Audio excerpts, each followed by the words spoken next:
તંત્રનું mega demolition. ગેરકાયદેસર કબજો જમાવેલ જમીન ઉપર તંત્રએ ડિમોલેશન હાથ ધર્યું છે। હાડફોડી ગામમાં સર્વે નંબર 18ની જમીન ઉપર પોલીસને સાથે રાખીને તંત્રનું બુલડોઝર ફરતા સ્થાનિકોનો હોબાળો। પ્રાંત અધિકારી ધોરાજી ઉપલેટા મામલતદાર ચીફ ઓફિસર અને પોલીસ સ્ટાફ હાડફોડી ગામમાં પહોંચ્યા હતા। મહત્વનું છે કે 1000 વીઘા જમીન ઉપર ગેરકાયદેસર કબજો કરાયો છે। 80 કરોડ રૂપિયાની જમીન ખાલી કરાવવાની કામગીરી હાથ ધરાઈ છે। અને મહત્વપૂર્ણ સમાચારની વાત કરીએ તો બનાસકાંઠાના ધાનેરાની જાડી પ્રાથમિક શાળા નંબર 2ના વિદ્યાર્થીઓ ખુલ્લામાં બેસીને અભ્યાસ કરવા મજબૂર બન્યા છે। શિયાળાની કડકડતી ઠંડીમાં બહાર બેસીને ધોરણ 1 થી 8ના વિદ્યાર્થીઓ અભ્યાસ કરી રહ્યા છે। જાડી સરકારી પ્રાથમિક શાળા નંબર 2માં 7 ઓરડાની ઘટ હોવાથી 2 પાડીમાં વિદ્યાર્થીઓ અભ્યાસ કરી રહ્યા છે। બીજી તરફ આ પ્રાથમિક શાળામાં 12 શિક્ષકોના મહેકમ સામે માત્ર 5 શિક્ષકો હોવાથી શિક્ષણ કાર્ય કરવું પણ મુશ્કેલ બન્યું છે। જો કે ગ્રામજનોની રજૂઆત બાદ પૂર્વ મંત્રી હરજીવનભાઈ પટેલે શિક્ષણ મંત્રીને પત્ર લખીને રજૂઆત કરી છે। શાળાનો પ્રશ્ન સાહેબ 2 વર્ષથી જર્જરિત ઓરડાઓ પાડી નાખવામાં આવેલ છે। 2 વર્ષ થઈ ગયા, આજ તારીખ સુધી બન્યા નથી। એ ઓરડાઓ તાત્કાલિક સરકારશ્રીની અમારી નમ્ર વિનંતી છે કે તાત્કાલિક આ ઓરડાઓનું બાંધકામ શરૂ થાય। પ્રોબ્લેમ અમારે જાડી 2 પ્રાથમિક સ્કૂલમાં સાહેબ ઓરડાની ઘટ મેન તો છે 7 ઓરડાની, પ્લસ કમ્પાઉન્ડ વોલ એટલે દિવાલ જે છે એ જ પણ જર્જરિત છે। અને પ્લસ મોટા પ્રમાણમાં તો મુખ્ય પ્રશ્ન તો 2 પાળી જે શિક્ષકની ઘટ છે 7 એ બાબત, એટલે છોકરાને આવવા જવામાં શિયાળાની કડકડતી ઠંડીમાં ખૂબ મુશ્કેલ પડે, નાના ભૂલકાઓ આવી શકતા નથી। વાત જાણે એમ છે કે જાડી પ્રાથમિક શાળામાં ઓરડાઓ જર્જરિત થતા 2 વર્ષથી બાળકોને મુશ્કેલીનો સામનો કરવો પડી રહ્યો છે। ધોરણ 1 થી 8ની શાળામાં માત્ર 4 જ ઓરડા હોવાથી શાળા 2 પાડીમાં ચલાવવી જરૂરી બની છે। 375 જેટલા બાળકો ઓરડા વગર ભણવા મજબૂર બન્યા છે। તો બીજી તરફ શાળાની પ્રોટેક્શન વોલ પણ જર્જરિત હાલતમાં જોવા મળી રહી છે। 2 વર્ષથી બાળકો માટે પૂરતા ઓરડા ન હોવાથી બાળકોને મુશ્કેલી પડી રહી છે। જાડી પ્રાથમિક શાળામાં 7 ઓરડા અને 7 કાયમી શિક્ષકોની ઘટની શિક્ષણ મંત્રીને પણ રજૂઆત કરાઈ છે। ત્યારે વહેલી તકે સમસ્યાનું નિરાકરણ થાય તેવી ગ્રામજનોની માંગ ઉઠી છે।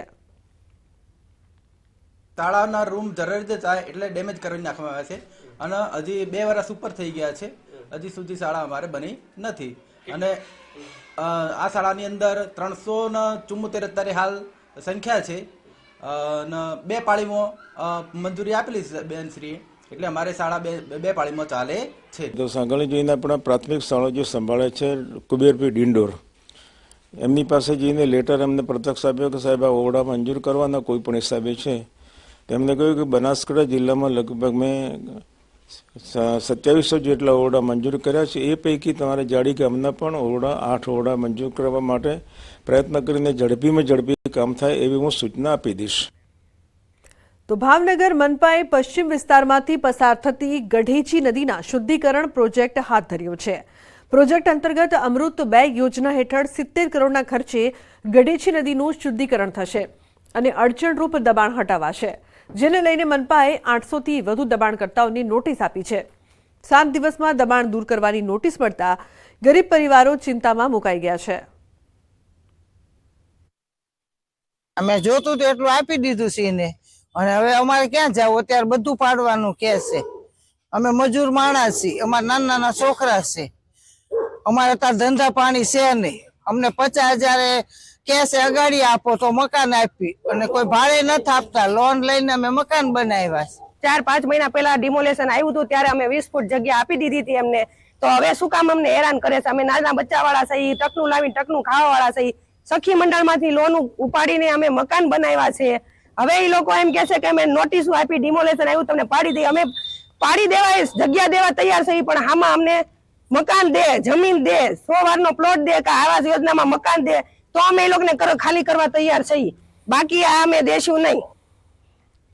તો મનપાએ ગૌરીશંકર તળાવથી ક્રીક સુધીના વોટર બોડીના બંને કાંઠે રહેતા 819 આસામીઓને નોટિસ ફટકારી।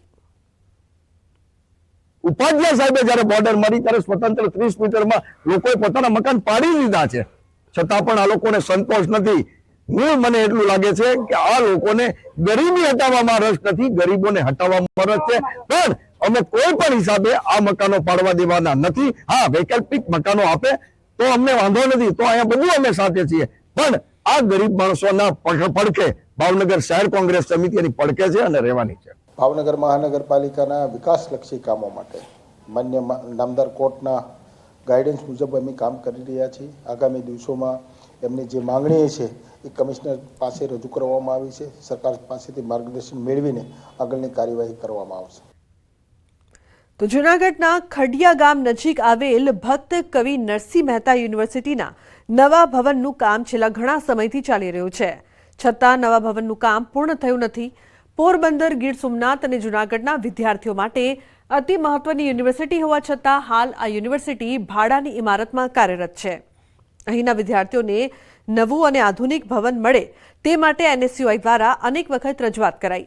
હવે આવતા 6 મહિનામાં આધુનિક યુનિવર્સિટીનું ભવન તૈયાર થાય તેવી તૈયારી. આ વિસ્તાર વન્ય વિસ્તાર છે, સિંહ દીપડાનો ત્રાસ છે, એટલે જે કમ્પાઉન્ડ વોલ છે એ કમ્પાઉન્ડ વોલ નાની હતી પ્રમાણમાં, તો એ કમ્પાઉન્ડ વોલ અલગથી મંજૂર કરાવી. ઉપરાંત સીસીટીવી, ફાઈબર નેટવર્ક, આ બધી વસ્તુ પહેલા ટેન્ડરમાં હતી નહીં, એટલે બીજા ટેન્ડરની અંદર compound wall, remaining STP, landscaping, જે આખું યુનિવર્સિટીમાં જ્યારે એન્ટર થાય ત્યારે કાંઈક રોડ, રસ્તા, એપ્રોચ બરાબર હોવા જોઈએ. આ રાજ્ય સરકારને વિનંતી કરતા રાજ્ય સરકારે એક ફરી વખત સુધારેલી વહીવટી મંજૂરી આપી અને આશા છે આવનારા 6 મહિનામાં આ સંપૂર્ણ કાર્ય પૂરું થશે. અવારનવાર રજૂઆત કરવામાં આવી છે કે આ યુનિવર્સિટીનું જે નવી યુનિવર્સિટી બની રહી છે તેનું કામ જલ્દીમાં જલ્દી પૂરું કરવામાં આવે. ત્યારે ક્યાંક ને ક્યાંક ગીર સોમનાથના વિદ્યાર્થીઓ હોય, પોરબંદરના વિદ્યાર્થીઓ અને જુનાગઢના વિદ્યાર્થીઓએ અનેક મુસીબતોનો સામનો આ ભાડાના બિલ્ડિંગમાં જે યુનિવર્સિટી ચાલી રહી છે ત્યાં કરવો પડી રહ્યો છે. તો આ તરફ આરોગ્ય મંત્રી ઋષિકેશ પટેલ અમદાવાદ સિવિલ મેડિસિટીની મુલાકાતે પહોંચ્યા. તેઓ મેડિસિટીના નિર્માણધીન પ્રોજેક્ટની વિગતવાર સમીક્ષા માટે પહોંચ્યા હતા. તેઓ સાથે આરોગ્ય સચિવ ધનંજય દ્વિવેદી, આરોગ્ય કમિશનર હર્ષદ પટેલ પણ હાજર રહ્યા. મેડિસિટીની તમામ હોસ્પિટલના વડા, પીઆઈક્યુના વડા પણ બેઠકમાં ઉપસ્થિત રહ્યા હતા.